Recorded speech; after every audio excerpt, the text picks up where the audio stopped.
Hi class, in this video we will be reviewing your week 3 chapter 11 quick check, which is labeling the endocrine gland. So to get into the assignment, we're going to click on your green puzzle piece here.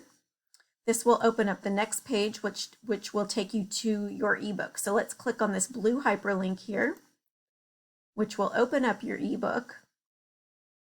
And then what will happen is the cover page for your assignment in the ebook will open up.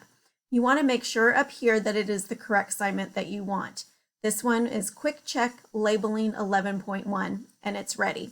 So let's click on the blue button here to enter the assignment. In this assignment, we're going to be labeling an endocrine gland. So what you want to do is you see all of the titles here, and then you see the buttons here with lines that are pointing to exactly what they're talking about. So if you see this one here, body surface organ or lumen or organ lumen, you want to just click and drag it to whatever button that you want. Now remember, with this assignment, you have the check my work button. You want to go ahead and click check my work, and it will tell you down here at the bottom if it's partially correct or 100% correct.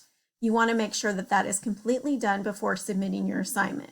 When you're ready to submit your assignment, click on this blue button down here, Submit Assignment for Grading. You're going to get a pop-up box that's just confirming you want to submit your assignment, and then you click Submit Assignment for Grading. If you have any questions, please inquire with your instructor. Otherwise, we'll see you on the next assignment.